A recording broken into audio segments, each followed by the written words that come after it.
clinician who's actually talking to the bill for the time that they're in that meeting. In another county, the rule is that you can only bill for the time that's actually therapeutically beneficial to the child. And in another county, the rule is you can't have two therapists or two clinicians in the room at the same time. So this is the kind of thing that imposes the sort of burdens that we're talking about, where the rules are different in every county. There's all kinds of rules that don't make any sense from an access perspective. And the counties insist that this is the way it has to be done because we want flexibility. Well, then what happens for providers? Flexibility becomes a nightmare. The 30% thing sort of tripped me out. I think there's something very simple we have to remember is that we are asking our system of care to measure very complex things. We come up with more and more assessments, more and more questions, more and more data. We can't even analyze a single data point. So I'm going to give you a single data point. If you don't read by 3rd grade and you're a black or brown kid, your future is determined. My clinicians should be getting kids to school. That's what we should be measuring. Okay, because if my clinicians are getting kids to school, they're assessing what makes kids not get to school. They're looking at families. What are they looking at? They're looking at a lot of different psychological and clinical issues. But the 30% time is we have to measure a lot of other data. We have to do trauma screening, which is important. I'm not saying it's not important. And then we have to do assessments that are for eligibility. We have to do a lot of work to assess a lot of data points.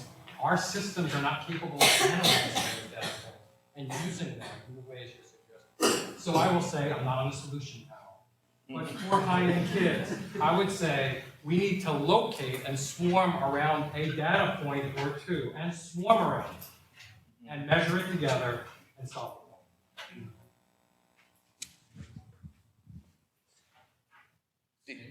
Around a data point or two, and swarm around it, and measure it together.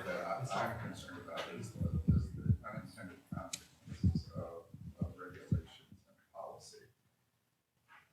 And what might Around a data point or two, and swarm around it. an example And measure it together. that I can give you, we have a psychiatrist who is amazing. She regulates policy.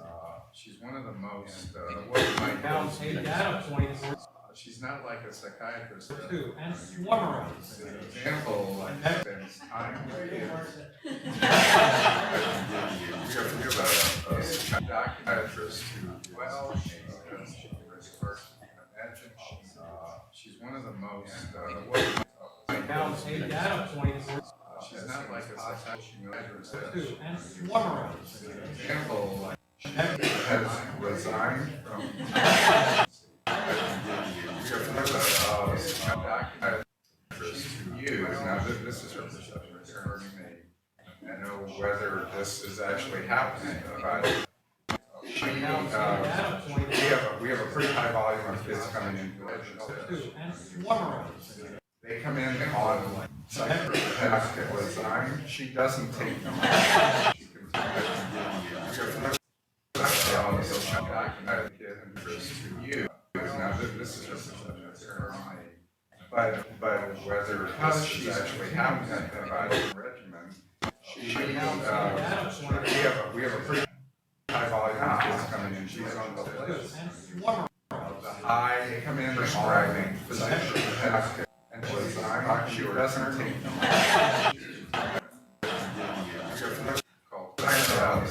Maybe this is a kid interest. I don't know. She's saying now this is just too high risk for me. I'm not going to do this. Whether this is actually happening, there is an overcorrection. We have a pretty issue that high volume is coming in. She's on the list. The high, they come in prescribing so that the way in which that was designed, she doesn't take them. I am not going for the cholesterol anymore. Maybe this is a medic kid. So what in the context she's saying now that this is just too high risk for me? I'm not going to do this. Whether she's actually going to be accountable. There is an overcorrection. We have before we really high volume is coming in. She's on the list. I come in now. We're gonna wrap up very briefly.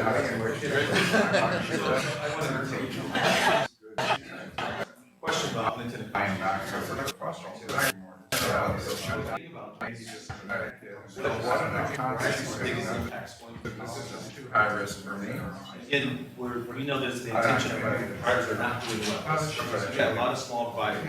There is an overcorrection. Before we really coming in, she's on Well, that's good. We're gonna wrap up very briefly. Mental health. We have the question about Linton. I am not for the question. What are the context Silicon Valley, how great it was. Again, we know there's the intention of structure of providers are not doing well. So we got a lot of small providers. there is an overcorrection. Transitional housing. These kids bouncing to small providers now. Top 6 things.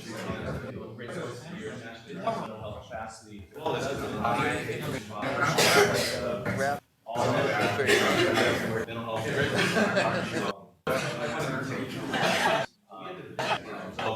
The question about Linton. I am not for the question.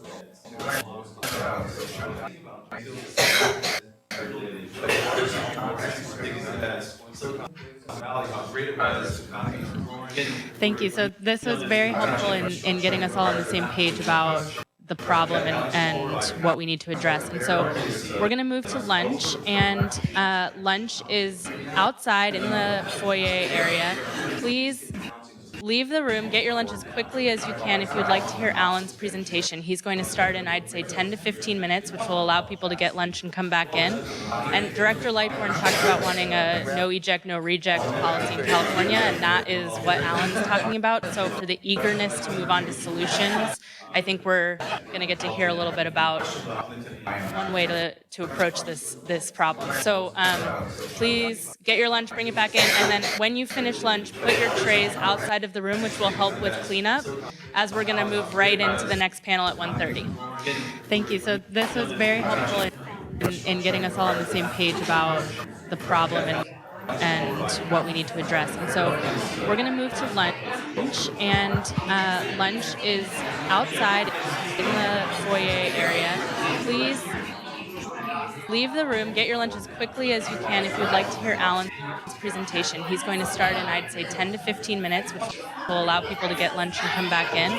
And Director Lightbourne talked about wanting a no eject, no reject policy in California, and that is what Alan's talking about. So for the eagerness to move on to solutions, I think we're going to get to hear a little bit about one way to approach this problem. So please get your lunch, bring it back in, and then when you finish lunch, put your trays outside of the room, which will help with cleanup, as we're going to move right into the next panel at 1:30. Thank you. So this was very helpful in getting us all on the same page about the problem and what we need to address. And so we're going to move to lunch, and lunch is outside in the foyer area. Please leave the room, get your lunch as quickly as you can if you'd like to hear Alan's presentation. He's going to start in, I'd say, 10 to 15 minutes, which will allow people to get lunch and come back in. And Director Lightbourne talked about wanting a no eject, no reject policy in California, and that is what everything's talking about. So for the eagerness to move on to solutions, So far, the room and we're everything about the space get is to hear a perfect. little bit about one way to approach this problem. So please get your lunch, bring it back in, and then when you finish lunch, put your trays outside of the room, which will help with cleanup, as we're going to move right into the next panel at 1:30. Thank you. So this was very helpful in getting us all on the same page about the problem and what we need to address. So we're going to move to lunch, and lunch is outside in the foyer area. Please leave the room, get your lunch as quickly as you can if you'd like to hear Alan's presentation. He's going to start in, I'd say, 10 to 15 minutes, which will allow people to get lunch and come back in. And Director Light talked about wanting a no eject, no reject policy in California, and that is what everything's talking about. So for the eagerness to move on to So far, the room and everything about the space get is to hear a little perfect.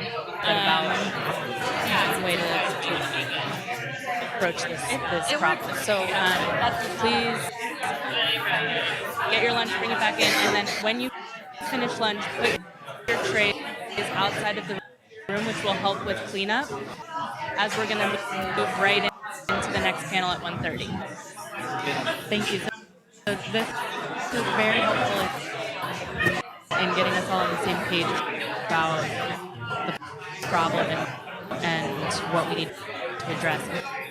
So we're going to move to lunch, and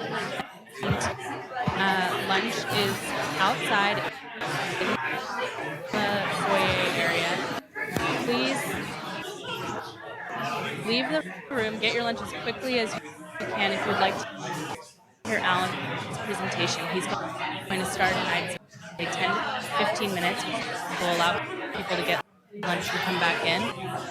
And Director Light talked about wanting a no eject, no reject policy in California, and that is what everything's talking about. So for the eagerness to move on to So far, the room and everything about the space get is to hear a little perfect. bit about the way to approach this problem. So please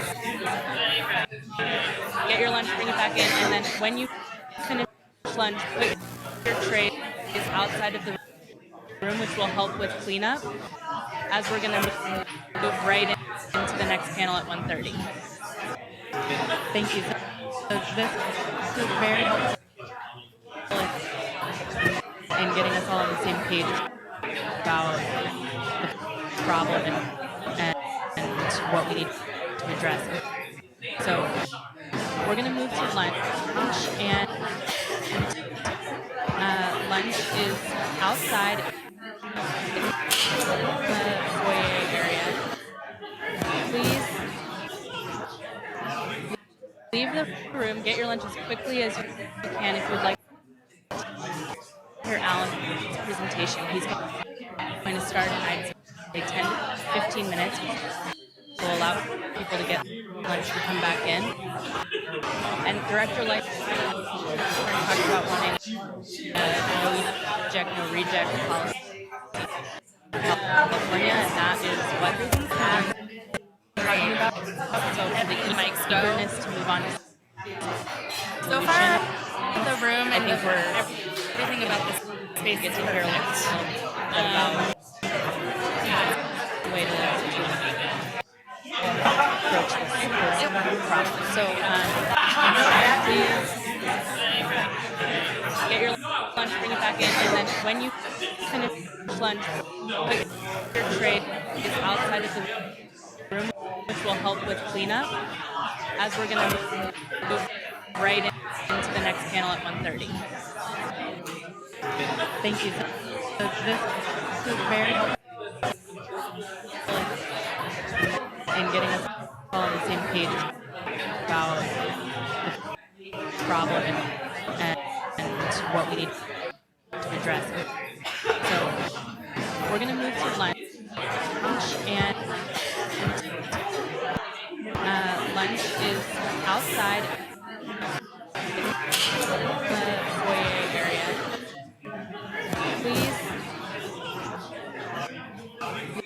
leave the room, get your lunch as quickly as you can if you'd like to hear Alan's presentation. He's going to start in, I'd say, 10 to 15 minutes, which will allow people to get lunch and come back in. And Director Light talked about wanting no eject, no reject policy in California, and that is what everything's talking about. So the eagerness to move on to So far, room I and think we're everything about this space gets getting here. fairly way to approach this problem. So please get your lunch, bring it back in, and then when you finish lunch, put your grade is outside of the room, which will help with cleanup, as we're going to move right into the next panel at 1:30. Thank you. So this is very helpful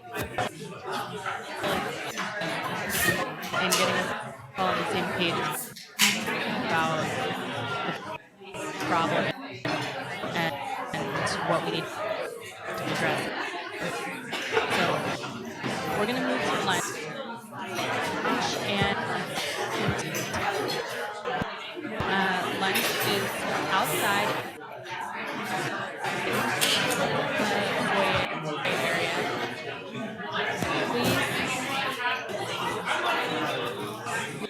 leave the room, get your lunch as quickly as you can if you'd like your Alan presentation. He's going to start in say 10, 15 minutes. We'll allow people to get lunch and come back in. And Director Light talked about why reject or reject policy.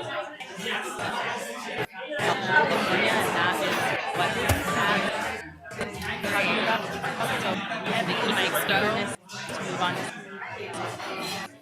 So far, the room and everything about this space gets here. Way to approach this problem. So please get your lunch, bring it back in, and then when you finish lunch, put your grade is outside of the room, which will help with cleanup, as we're going to move right into the next panel at 1:30. Thank you. So this is very helpful in getting us all on the same page about the problem and what we need to address. So we're going to move to lunch, and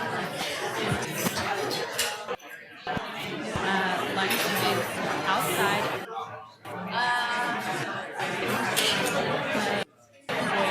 area. No, but yes. Yes. Works perfectly. And if you'd like your Alan presentation, he's going to start Soon, in a minute or two. 15 minutes. We'll allow people to get lunch and come back in. And Director Light talked about why reject or reject policy. California, and that is what we're talking about. So I think he might start to move on. So far, the room and everything space gets here. So,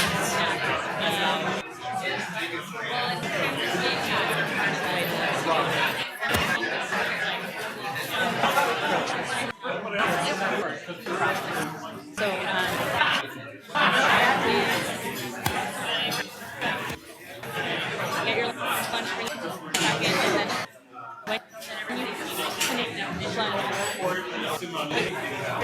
grade is outside the room, with cleanup, as we're going to move right into the next panel at 1:30. Hello? Thank you. And this So this Do I need a microphone? You don't need one, Alan. Start maybe. Anyway, let me just look at this. I'm taking a moment. Problem. And what we need to address. We're going to move to lunch. Good afternoon. I guess I'm starting now for the sake of some form of time. So I'm just going to start talking. So one thing I want to say, this is an amazing group of talent in this room. Y'all should be able to take care of business, and I mean it. I'm very sincere about that. There's not anything I heard this morning that I hadn't heard before, and I have to tell you, in 18 years of children's system of care in New Jersey, that I haven't experienced. So it's all doable. It's just a question of putting it in some kind of order. So, but that wasn't the reason I was asked to come here today. I think that the reason I was asked to come here today was to talk about our no reject policy. But nothing takes place in system of care on its own. Everything is integrated. And that's very, very important. And above all that, above the technology, some of which I've shared in several documents here on our specialty homes, above all that are the human relationships that have to take place in order to do this work.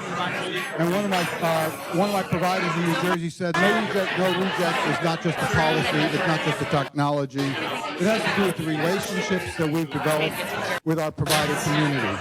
So just to tell you who I am, I'm a deputy director of the Children's System of Care in New Jersey. Children's System of Care is a separate division.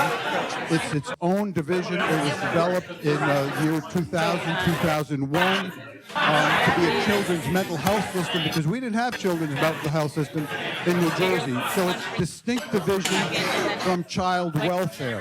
And before the Children's System of Care, in order for children and families to get deep end services, they had to go through child welfare. So that was one of the first things we changed, was any child, any youth, any family can access system of care services in the state of New Jersey. And I'm not sure if you want to hear this or not, but it's not means tested. It's not means tested. We're here to provide deep end services or mild services, which is where we really want to get. You don't need one. So I'm setting the stage. I'm going to go through some slides really fast, and then I'll get to, I think the sixth slide someone told me was where we really want to talk. So implementation of the Children's System of Care began in 2001. We started with 30 youth on January 31st. Today we're serving at least 40,000 youth a day, covering developmental disabilities as well as behavioral health and substance use. Those were transitions in the last 3 or 4 years. I guess originally we just set up to work with behavioral health for the sake of and purposely behavioral health, because as many of you know, lots of kids in the juvenile justice system. I'm just going to start talking. Presented with behaviors, and one thing I want to say, mental health providers. This is an amazing. So these are our parties. These are our take care of business. Our cross systems folks, and I mean it. Works perfectly. Welfare, mental health, juvenile justice, anything I heard this morning, families that I have families. We have family organizations in every county. Every family comes into our system of care in New Jersey that I partner. And then, of course, we have to have a good relationship providers, which is, I think, a great accomplishment we've made. And, of course, Medicaid is essential because we fund our systems based on Medicaid platform. To talk about the first thing we did was community development.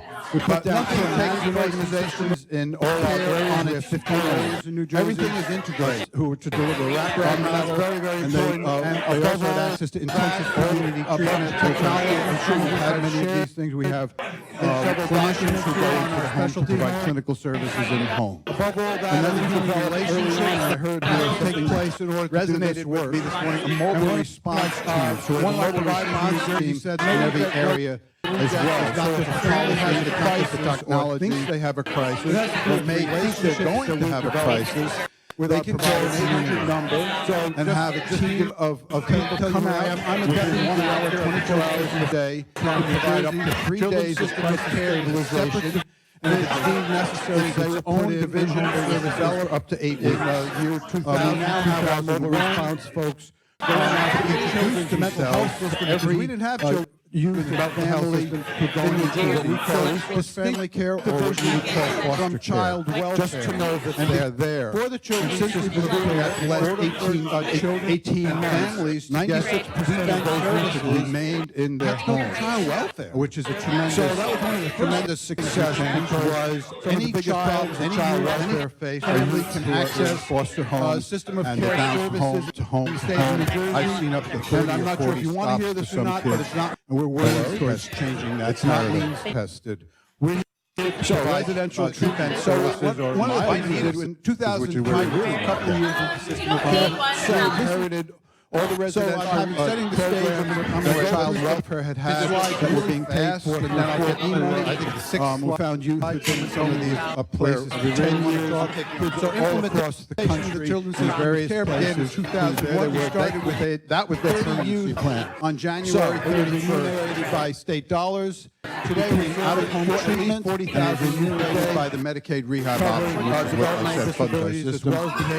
We used, one of the things we did at that time, in August of 2003, we had administered Kansas. I guess I'm struggling with John Lyons now. Behavior assessment for the sake of our time, which we just revised because there's many of you know across our whole system, which is one of our ways of addressing whether kids are getting better, and whether it's an amazing providing good services. Our youth and out of home treatment, take care of an analysis to give us some idea. And I mean, what we need to do mental health to bring kids back to normal system. Families that I have been clinically driven out of home raising and methodology. This we were every family comes into our system. We develop a uniform partner rates, and then of course the intensity of a good relationship provided with the northern part of the state and the southern part of the state. She went to one of our levels of essentially we get the same type of care. We've standardized our levels of care with the same clinical delivery. And I'll go into that a little more. Organizations in other big impacts, child welfare, and everything that was 2002, and that separate everything that the system of care but it certainly many things we have gave us a terrible. At the same time, child welfare developed a 110-bed facility in the housing relations who may have been incarcerated, going out of state. The mobile response team, a good effort to try to keep youth in every area, but there's just one facility if it doesn't work out. They have like a small. They think they're going to have a crisis, so we had to close that in 60 days. We also have a suicide and detention center that got a lot of 24 hours in a day, and with that time we have to provide up to 3 days in out-of-state facilities. So these are kind of necessary major factors. That's kind of led to the entree of development specialty beds. So specialty beds one to health intensity of service. I think the reason I'm talking about them is there that we came upon development of the no eject, no reject policy and practice. Policy practice. I think you have.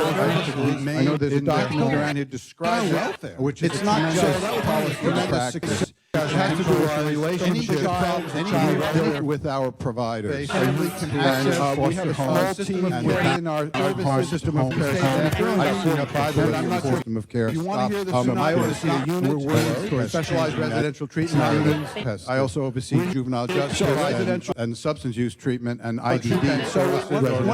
But I have staff which are focused on these special and so it's a conversation. So I'm having a conversation. Providers have contracts that we have a copy of that contract with the agency. We also have a copy of an RFP for the specialty beds. They have contracts within that contract. They have to be able to deliver services. That was very, very intense. On January 31st, by state dollars, violence, with out of home treatment, sexually active by the Medicaid rehab option. Who've done animal we use I'll go on to what we further It's involved industry. with That's the bottom line. I guess I'm on struggling the with special line of now. behavior. Juvenile justice, we have psychosocial across kids. Anybody who's a kid is one of our ways of detention center. We will do psychosocial behavior determination. Behavioral health treatment. amazing And we send our These are all clinicians in, and it's a cost system of care. Take care of business. These analyses I already give told us some idea. And I mentioned what specialty Thank you. We developed a good rate. That's where the rate setting methodology came into place. And we brought together teams of clinicians, interdisciplinary resources, from child welfare partners, rates, juvenile justice to discuss our best practices. I know there are evidence-based agencies out there part of this, but it's not what we want to develop in this situation. The agency went to one prerogative to choose the nature of what practice they use when a youth is in in their program. For instance, some